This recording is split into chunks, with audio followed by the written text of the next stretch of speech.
puasa tak boleh. Yang haid dan nifas puasa tak boleh. Itu nan padusi saja.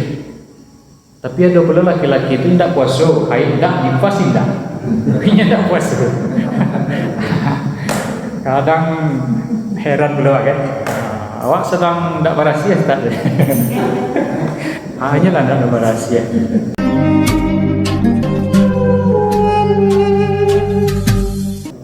Yang membatalkan wudu. Sebelum masuk ke bagian sholat, kita bahas tentang hal-hal yang membatalkan wudu. Kadang-kadang tak sengaja sebenarnya wudu awak lah batal, tapi awak menganggap bahasa wudu awak masih ada juga. Satu, yang membatalkan wudu itu adalah bahasa fikihnya keluar sesuatu dari kubul atau dubur. Kalau dari kubul itu dari sebelah muka keluarnya, buang air ketik, pipis. Kalau sesak pipis awak berarti wudu batal, maka ulangi berwudu. Atau dari dubur, keluar sesuatu dari dubur, buang air besar atau buang angin. Sakaraya awak kemudian batal wudu, maka ulangi berwudu. Atau buang angin awak. Kata Nabi SAW, apa tandanya awak ragu awak tadi buang angin atau enggak ya? Maka untuk pastinya dua cara memastikan kita buang angin atau tidak. Satu, tadanga dia awak bunyi. Yang kedua, tabaun dia awak aroma buang angin. Tapi kalau tidak ada di antara kedua tu, maka yakinkan diri bahasa tidak ada buang angin tu. Itu tandanya keluar sesuatu dari kubur atau dubur. Buang air gadang, buang air ketek atau buang angin, maka batal wudu. Ulangi wudu jak pertama balik. Nah, cuman bedanya kalau buang air ketek je buang air gadang itu istinja lah dulu. Tapi kalau hanya buang angin saja, maka kalau ingin beristinja silahkan. Indah pun beristinja pun tidak jadi masalah. Kalau buang angin. Nah, yang jadi persoalan adalah banyaknya kan beraja dari anak-anak awak ketika buang air gadang, buang air ketek itu. Siapnya pipis itu kadang disiram ceboknya, kadang tidak. Kalau ceboknya okey lah. Kalau tidak ceboknya berarti sesudah ketikanya pakai celananya balik, pakai serawanya balik, pasti ada sisa buang air ketek yang menitik ke serawa tadi. Maka otomatis celana yang kita pakai, pakaian yang kita pakai dalam keadaan bernajis. Maka tidak sah solat kalau pakaian dalam keadaan bernajis. Nah, kemudian yang kedua yang membatalkan wudu itu adalah tidur. Bahasa fikih lamanya tidur kecuali orang yang tetap duduknya. Kiranya sudah wudu pada nibu zuhur tu,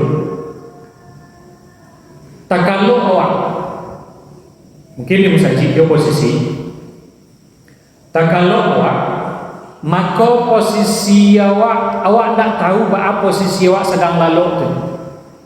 Tajagalah asar. Satu kali wuduk boleh dipakai untuk beberapa kali solat asal tidak batal. Tapi kalau tayamum, satu kali tayamum hanya untuk satu kali solat. Tidur yang tidak tetap duduknya, mukasihnya bapak dan ibu, awak tak sadar apa yang awak lakukan, apa yang awak kerajuan ketika awak sedang lalu. Ketika lalu itu kadang kata selangkangan awak bagai, kadang kata sebelah belakang bagai masuk tangan awak dalam serawak, awak gawi, maka batal. Itu dia, tidur yang tidak tetap duduknya, itu bukan fikih tadi. Kemudian yang ketiga, hilang ingatan disebabkan karena mabuk, gila, dan pingsan, batal wudhu. Sudah berwudhu ke sembahyang, tahu-tahu hilang waras, baca dicuri ungkang, tidak waras lagi. Kemudian mabuk, sudah berwudhu, tahu-tahu mabuk. Mabuk kok bisa akibat lingkungan sekitar yang menyebabkan mabuk. Di aroma mungkin sedang ada bocor gas beracun misalnya di sekitar, tahu-tahu puyeng, mabuk, itulah teler saja. Atau mabuk yang disengaja dengan minum minuman alkohol dan sebagainya. Kemudian pingsan, nah itu batal wudhu. Maka ulang balik wudhu ketika lah waras, lah sadar. Yang sampai bersentuh kulit laki-laki dengan kulit perempuan yang bukan muhrim. Ambo misalnya sudah wudhu, kemudian keluar dari tempat wudhu, ada kawan tiba mungkin bersalam atau tersentuh, tidak balapi, tidak balampok jo kain, tapi hanya sebatas teman. Indah orang gaya ambo, indah adik ambo, indah usana ambo, indah wete ambo, maka wudhu batal. Maka silahkan berwudhu lagi. Kemudian yang kelima yang membatalkan wudhu itu adalah bersentuh perut telapak tangan atau perut anak jari dengan kemaluan manusia. Tangan awak tak sengaja menyentuh kemaluan awak, maka batal wudhu. Maka silahkan berwudhu lagi.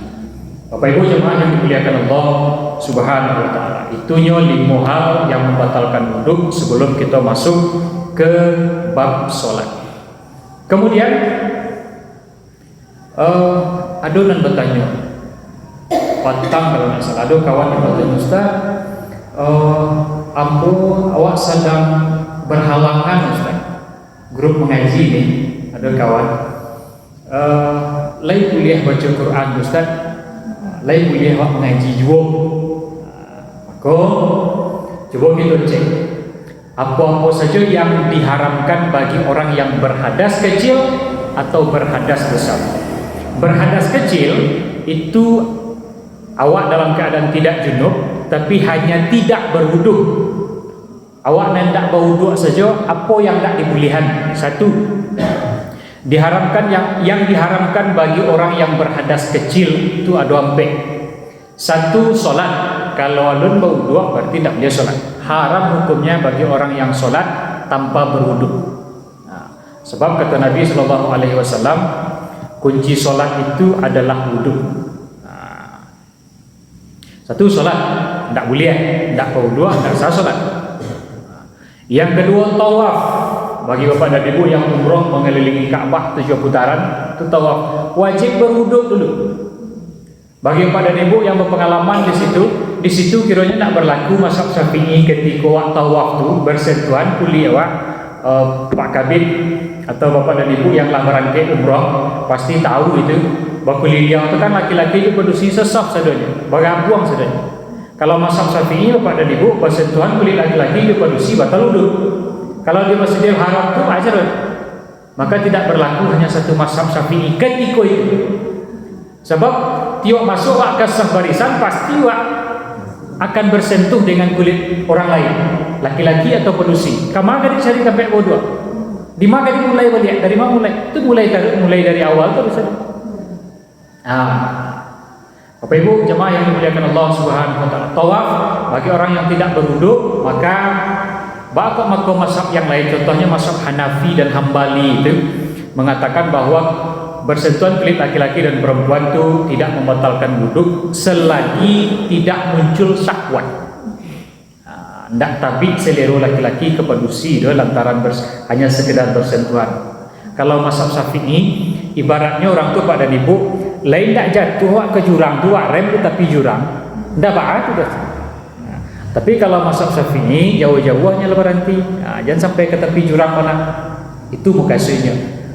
Mazhab yang sangat berhati-hati. Itu makanya rata-rata orang Asia Tenggara termasuk Indonesia dominan menganut mazhab Imam Syafi'i. Kemudian yang ketiga pada ibu, yang dilarang bagi orang yang tidak berwudu atau berhadas kecil adalah menyentuh Al-Quran. Menyentuh, bukan Al-Quran, mushaf Al-Quran pasti. Itu dilarang menyentuh. Bapak Ibu boleh buka Al-Quran di rumah. Al-Quran yang Al-Quran standar pasti ada tulisan, kadang di sampul muka, kadang di sampul di sebelah di dalam. Katanya di situ, la yamassuhu illal mutahharun.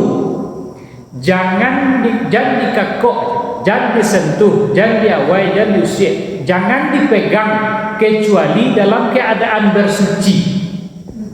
Lah ada tulisannya di situ, cuma awak kan tak ngerti.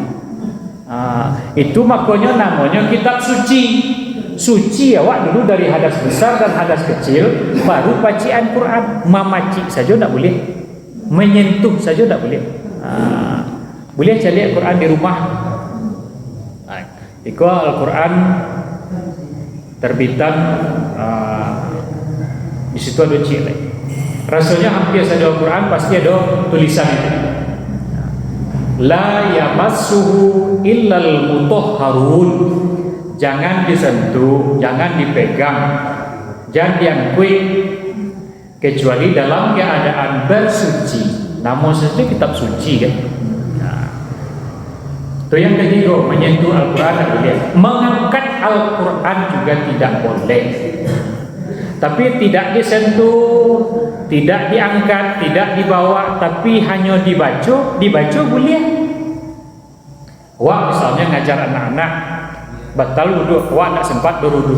Kemudian menunjukkan anak-anak mengaji, membaca Quran di rumah misalnya, ulang-ulang hafalan anak boleh. Bapak Ibu jemaah yang dimuliakan Allah Subhanahu wa taala. Itu yang diharamkan atau yang dilarang bagi orang yang berhadas kecil. Satu, salat tak boleh, tawaf tak boleh, menyentuh Quran tak boleh, mangkik Quran tak boleh, berhadas kecil. Yang kedua, yang dilarang bagi orang yang berhadas besar. Berhadas besar itu lah paham awak nak. Awak dalam keadaan junub, awak dalam keadaan haid dan nifas. Rata-rata dalam keadaan junub, maka selain nak ampek tadi dilarang, itulah pasti ya. Maka ditambah jo membaca Al-Quran, tak boleh. Awak yang berhadas besar tak boleh baca Quran. Mengulang-ulang hafalan kalau tak karek-kareknya dah. Contohnya nak mengulang hafalan Quran. Alif Lam Mim Zalikal kitabul la raiba fihi hudal lil muttaqin. Awak menyimak saja. Kira salah bacaan anak, maka awak lurihan tentang dan salah itu saja boleh. Tapi kalau membaca utuh tak boleh. Bapak Ibu jemaah yang dimuliakan Allah Subhanahu wa taala. Kemudian yang diharamkan atau dilarang bagi orang yang berhadas besar adalah berhenti di masjid, masuk ke dalam masjid duduk. Sebab di rumah suci, maka orang yang masuk kemari dalam keadaan suci, tidak dalam keadaan berhadas. Pada hakikatnya mungkin awak lah mandi, ibu lah mandi, dan pendusi itu lah mandi, lah pakai pengamannya, lain tak menikik dia darah, tapi dia tetap dalam keadaan berhadas besar. Maka diharamkan untuk berhenti di masjid. Kemudian tambahannya, haram bagi perempuan yang haid dan nifas 8. Jadi selain yang 6 tadi itu, maka ditambah 2 lagi. Yang pertama, puasa tak boleh. Yang haid dan nifas puasa tak boleh. Itu nan pendusi saja. Tapi ada pula laki-laki itu tidak puasa, haid tak, nifas tidak. Akhirnya tak puasa. Kadang heran pula kan. Awak sedang tak berahsia tak? Hanya lah tak berahsia. Heran lah, tak puasa. Puasa tak boleh. Kemudian melakukan hubungan suami istri haram hukumnya. Dalam ilmu kesehatan pun itu malah membahayakan. Bapak Ibu jemaah yang dimuliakan Allah Subhanahu wa taala. Catatannya bagi ibu-ibu yang haid dan nifas, sembahyang tidak dikodok, sembahyang tidak diganti, tapi puasa diganti. Itu saja bedanya. Laki-laki kan tidak ada haid, tidak ada nifas, jadi tidak ada istilah mengkodo, kecuali famangka minkum maridun, siapa di antara kamu yang marid, yang sakit, au ala safarin, atau dalam keadaan safar, jadi musafir berjalan jauh, fa'iddatum min ayyamin ukhra, maka ganti di hari yang lain sebanyak puasa yang awak tinggal tadi itu. Bapak Ibu jemaah yang dimuliakan Allah Subhanahu wa taala. Itu tentang tambahan bab masalah tohar yang membatalkan wudu, kemudian yang diharamkan atau yang dilarang bagi orang yang berhadas kecil, berhadas besar, haid dan nifas. Maka jangan sampai beko awak lah batal wudu, awak pilih sembahyang je. Kemudian awak dalam keadaan berhadas besar, tapi awak apa jo sembahyang je, awak membaca Quran je, awak masuk je ke dalam masjid.